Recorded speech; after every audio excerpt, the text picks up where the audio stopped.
Hey everyone, it's Jody here, your Wednesday host for FTRealM. I hope everyone's having a good week. I'm having a good week. Been crazy busy because next week is Thanksgiving break for us. Yes.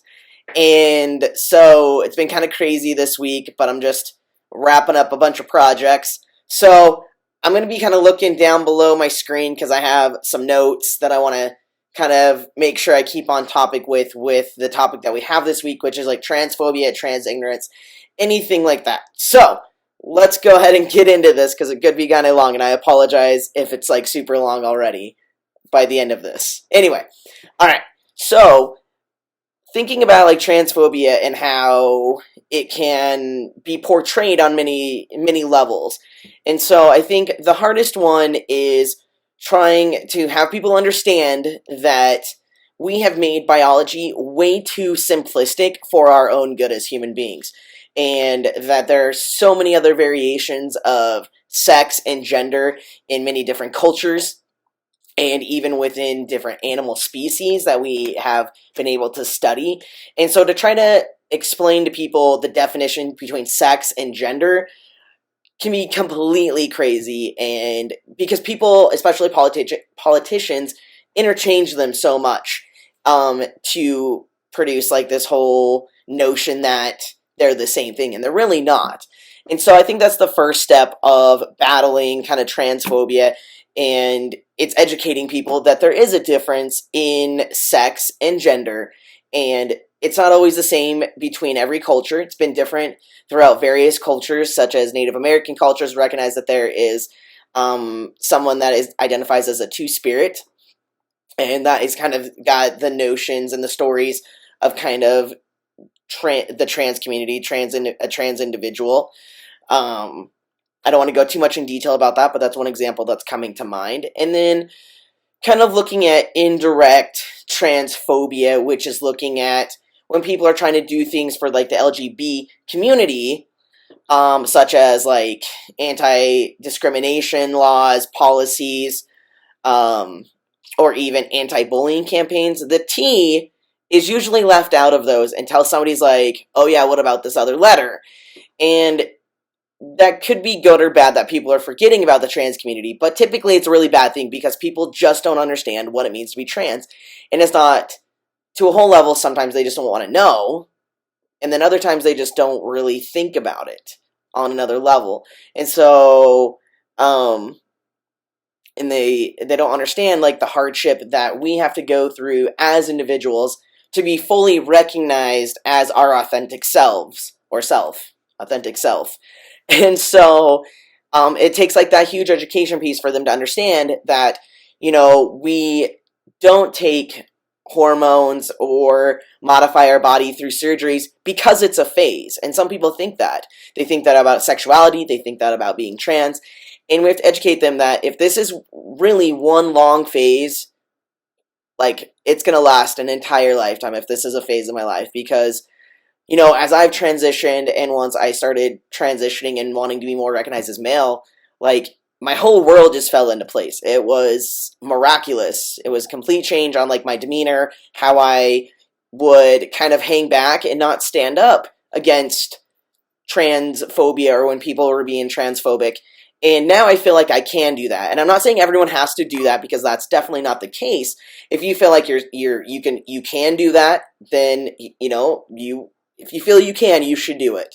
But if you don't feel safe or confident in yourself, then you don't have to. You can, understand that this is happening and try to educate people on another level in some other way. Or like maybe it's your friend that's saying this and you kind of have a conversation one-on-one with them, or a family member. If it's a stranger, it's a little bit harder to do. But once you maybe feel that you're comfortable enough to say something, to speak out in those times of instances, depending on how safe you feel and who you're with, that can all manage. But it's okay if you don't too, because you can do it through other social media. You don't have to be a vocal voice, like in standing up front and actually speaking. You can do it in other ways.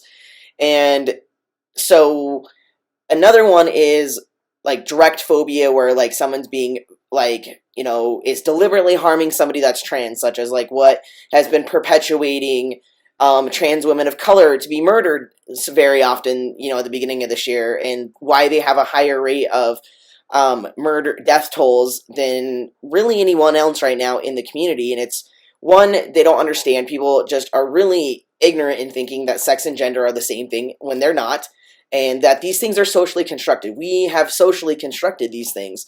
Education is a big piece of that.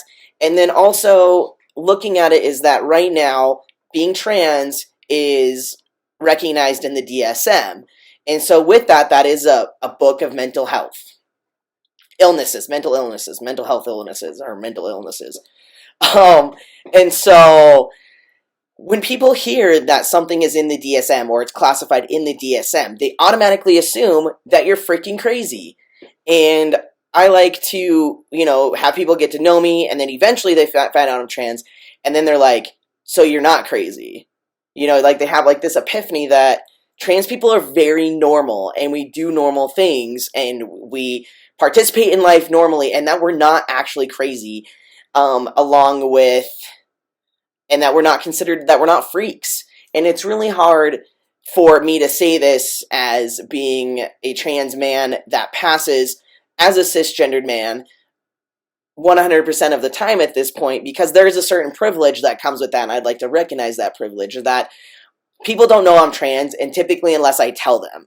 And so when you think about all of the things that happen with trans women or trans men that don't pass as well, then they get called freaks all the time, and they get, insulted and spit on and stuff like that. And it just really drives me crazy. And so if you know people that have done those types of things, to really pull them aside and say, that's not acceptable, because you're telling me that I'm a freak in the exact same manner, no matter how well you pass or anything like that. Like, you're calling me a freak. Like, one of my friends, has good intent with some of the language that she has complimented on my Facebook with some of my pictures, and I really had to pull her in and say, I understand that this intent is really meant as a compliment, that you telling me that I look, really good, and that you see these differences and these changes in me, but that kind of is impacted as an insult just the same way. And so really reeling that person in, unfortunately I had to do it over Facebook because we're not that great of friends. We're just more casual friends. And so, but I'm glad she hasn't responded to me, but I'm glad that I could, say that to her and be like, I understand your intent, but that's not the impact that you're doing when you say these things. And so that's another way. And then, everything kind of alludes to as being recognized as fully male or fully female, and having people understand that your genitalia doesn't make you a man or a woman. It has nothing to do with that. It's all about the identity and how you identify and how you want the world to interact with you on just a human level, on a basic human level of interaction. And so I've had a lot of people ask me about, like, surgeries. Oh, are you getting the surgery? Have you had that surgery? And that's very transphobic as well, because you're saying that there's a certain requirement on what it means to be a man and a woman, and that's not true. Otherwise, we wouldn't see variations just between cisgendered people of masculinity and femininity, or male or female. So this video is getting really long. I'm going to wrap this up. So if anyone wants to have a further discussion on anything I've said, please let me know, just as long as it's very respectful, because this is a very, very sensitive topic for a lot of people, and I'm all about having very appropriate and respectful discussions. Otherwise, next week, I will see you. Peace.